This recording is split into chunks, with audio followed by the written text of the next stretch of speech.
because they're waiting to see if I'm going to tell them who they are. To diagnose them. Right. And there seems to be an identity with their diagnosis. There is. So, and a great question that I often ask them is I say, well, let me ask you, I'm going to answer your question with a question. How would it help you to know whether you are or are not an alcoholic? So, and so that's really interesting, because it's like, do we need to have the label? And if we had the label, what does that actually mean? So, that gets them really thinking, right? Well, why do I think I need to know? So you're telling me you drink too much. What about if we just worked with that? Wow. And then maybe what would not drinking too much look like? You see what I mean? So it's really opening up a conversational space with people. Well, I can see how powerful this could be for themselves, with the decisions that they make, and having to take responsibility for themselves, and somewhere along the line gaining the respect for making the decisions for themselves. Yeah. In regards to whatever it is that they're recovering from. Yeah, I mean, listen, I love the fact you use that word respect. This is something that I am so keen on, because at the heart of, you see, when somebody, and I have personal experience with this. When somebody gets caught up in these problems, from the outside, it can look like they don't care. It can look like, they're selfish and self-centered. It can look like there's no price being paid. And actually, it is quite true. A lot of the behavior of people who are drinking drugs and all these problems is very self-centered and is extremely damaging to people around them. But the person who pays the highest price for this experience, the highest price at every level, emotional, spiritual, physical, and so on, because it may well kill them, is the person themselves. And there's also attached to that a lot of shame. There's a lot of shame, people feel a lot of shame about what they're doing. They know that they are spending too much money on gambling or drinking, and that they actually should be spending on their kids, or they should be, they know deep down. So when they come into the relationship with you, the person who's trying to assist them, all of this is there. So often what they get met with is not compassion, empathy, and respect. Often they get met with is judgment and blame, and told they need to change, and that isn't helpful. What that does is actually force a retreat. It forces them to actually become even more defended than they probably are already. So I hold that respect, no matter who walks through my door, no matter what they have done, okay, I will show them respect. That is my fundamental point. If I cannot show it to them, if I cannot feel it, I won't work with them. Well, Anthony, how attractive is that for people that are really stuck and afraid to even approach someone to help them, to be met with respect rather than being placed into a box and saying, okay, well, this is what you need to do. Treating this person like an individual, like a human being that they are. What a concept. It's very powerful. It's simple. I didn't invent it. I just want to be clear about that. But it cuts to the heart of the ability of one human being to be with another, and really that's what sits at the heart of recovery coaching, is this willingness to step into that kind of relational space with somebody and actually hold them and see past what they're doing, see past the obvious difficulties that are there. They may not look very well, they may not be very coherent, and sit with a human being, sit with a person that is in there, all right, and partner with that person and respect that person. So I can say to someone, well, yeah, sure, I guess that behavior, I guess I can understand why you would feel bad about that. But, it's separating the two out. That, let's not make that person a bad person. Mm-hmm. Let's not judge them. So that's really important. And you see, what is very powerful about, and you're quite right, what is powerful about that relationship, and I would say that is actually at the heart of all coaching spaces anyway. Mm-hmm. That's what makes it coaching. It's the idea that the client is the person you're coaching. They don't need you to fix them.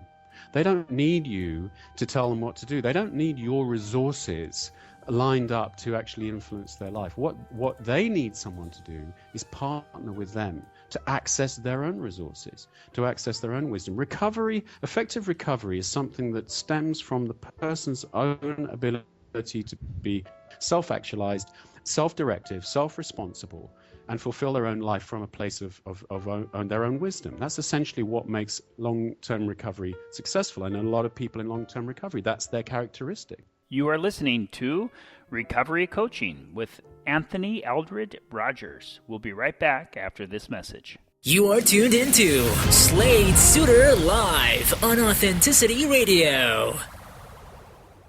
This is Authenticity Radio. Hey, I'm Talisa. This station's awesome. I love this station. I love this station.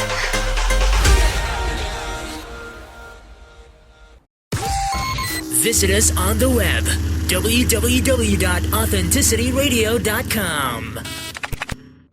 And now we return to Recovery Coaching with Anthony Eldridge Rogers. Okay, Anthony, what about other types of recovery? For example, if people are going through an emotional trauma or loss or divorce, is this also an umbrella that includes recovery coaching? Yeah, I mean, it does, in the sense that I hold a much wider frame, because in the sense that, and I just want to talk about, this idea of the addicted society. I mean, it was back in the 80s, I think, where, I can't remember the woman's name, she wrote a very interesting book in the States called The Addicted Society. Addiction as a phenomena is, in a sense, part of the human condition. Who of us isn't a little bit addicted to something, or had that experience of like, wow, I like that too much. We all sort of, I think every human being understands that mechanism because it's a part of us. It's a useful part of us. So broadening the idea of that out, we can see that it's almost like groups of people can become addicted and can run into troubles with behavior. You have groups in societies who exhibit kind of like collectively behaviors that from the outside, are problematic for that group because it marginalizes them, it causes them to be, perhaps not looked on favorably. It makes it hard to have relationships with those groups and so on. Stepping back even further, we can see that, we've become a society sitting on this idea that, the purpose of our life is to consume things, is to endlessly acquire and experience the process of acquiring, so shopping or eating out or, we're always trying to go somewhere. And there is this idea that we've become an addictive society. So at that level, I think the idea of recovery is a very powerful frame to put around it and say, so how does a society recover? How do we sort of restore ourselves to healthy equilibrium? The same, and to come back to your point, question rather, the same applies to people who've experienced, if you like, a derailment or a life experience which has completely diverted them and changed everything. It could be a dread illness, it could be divorce, breakdown of a relationship, loss of their family, and so on. They also need to find a way back to or forward, if you like, to the future, where they experience some healing, where they experience a fulfilled life as well, post this experience. So I do think that recovery has this, recovery coaching has this bigger frame. At the moment, the conversation about recovery coaching is essentially around this issue around substance and behavior misuse. It is a huge problem in our societies, and that's where we were starting. But yeah, thank you very much for pointing that out, because there is this bigger frame, and I do think that it's appropriate. I mean, we have some people have approached me about using recovery coaching approach inside National Health Service, for instance, in the UK. Could we give people who are recovering from cancer a recovery coach? I'm saying yes, we could. It would be brilliant. So. And I'm very curious to see the evolution of recovery coaching as you go along. And I understand by a previous conversation that we had that you're involved with bringing these voices together. Can you tell us a little bit about this conference that you're working with? Yeah. Well, like I said, recovery coaching has been developing in different places around the world. There have been a lot of people like me who've really seen what coaching can do for this field. And I started a non-profit organization in the UK called the Foundation for Recovery Coaching. And one of the objectives of the non-profit is to provide recovery coaching training to whoever wants it at a foundational level, even if they can't pay for it. So that's one of our roles. The other role of the foundation is to increase the awareness of and the debate about recovery coaching. And to do that, decided to have this first ever international conference. It's the first time anyone has ever had a conference on recovery coaching anywhere on the planet. So I'm really excited by it, so I like things that happen that are new. Congratulations, Anthony. Yeah, I'm really pleased about it. And what's been really exciting about it is just how it has really brought so many of these people together. So we have people coming from South Africa, from America, from Denmark, from Sweden, from Canada, obviously the UK. We've got people coming from all over the world, and we're going to come together, if you like, as a community of people who are really excited and focused on recovery coaching, and we are going to, talk to each other and develop some ideas around, some of the next steps for recovery coaching as a coherent field. And we're inviting a lot of other people to come to the conference and hear about recovery coaching, kick the tires, if you like, find out where it fits inside existing services, and sort of create a higher level of awareness around it. Just something that you said earlier on is really important about it. Recovery coaching is not a treatment. So it's not a new treatment. A lot of people get confused about this. They say, well, let's treat everyone. It's not a treatment. So if somebody needs a rehab, they need a rehab. If they need a detox, they need a detox. Recovery coaching is a facilitating technology. I coach my clients sometimes into rehab. A client will come to me and say, well, I don't want to go rehab. I don't need rehab. And I'll work with them for 3 months, and the wheels will come off several times, and they'll come to me and say, maybe I'd need to go to rehab. I will then check them into rehab, of their choice, and I will pick them up at the gate, and I will carry on working with them afterwards. So recovery coaching is a facilitating technology. If they need therapy, which a lot of people do feel they need therapy, I will work with them to find a therapist, and I will coach them into therapy, and I will sometimes coach them whilst they're in therapy, and sometimes we stop and they go and do some therapy, and then they come back and they say, well, I've done some therapy and I'm done now and I want to go back to some coaching. So coaching is a facilitating technology. It is not a replacement for what is already there. It's an enhancer, if you like. It's another addition to the mix. Okay, you're not going to put anybody out of work, in other words. No. In fact, no, absolutely not. In fact, the biggest uptake of people taking interest in recovery coaching training is people who are counselors and therapists who want to expand their range. What about other people who have been going through a traumatic experience in their own lives and are in fact recovering as I speak, who are interested in doing the same work that you do? Is it possible?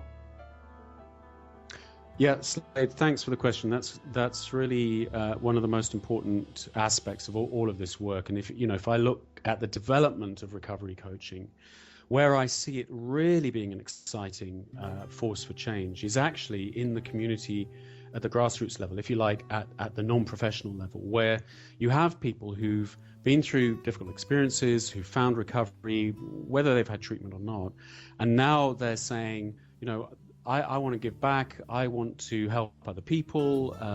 It's becomes part of their sort of like ethics, to actually help other people recover. And this community, particularly in the States, has really embraced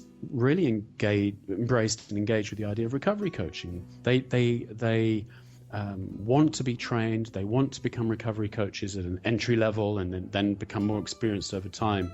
And I think that is an absolutely amazing development, because what it means is, and if you think about this is really quite a profound thought. It means that one day people looking for recovery. So, I might be somebody who's suffering, and I walk, and I hear of this local community down the road who are all about recovery, and I might walk down there one day and knock on the door and say, listen, I'm a bit lost. Can anyone help me? And what'll happen is they'll meet a recovery coach, and that recovery coach will sit with them, won't try and diagnose them, won't try and make them do anything. We'll just start to be curious about who they are, what they're looking for, what their circumstances are at the moment, and so on. And that will, in a way, change the whole way that people enter into recovery environments. Because at the moment, there's barriers to that entry, and people are put off that kind of engagement because problems with, talking to professionals, and those kinds of things. And so I really see that we're going to extend this whole mutual aid concept, using recovery coaching as a facilitating technology, out into a much wider sphere. You won't have to go to AA. You may end up in AA. You don't have to go up to AA to find another compassionate human being who's been where you've been and who's willing to spend some time and support you and work with you. And that's what I think recovery coaching can really have a big impact on that community. So that's really where all my emphasis is. That's really where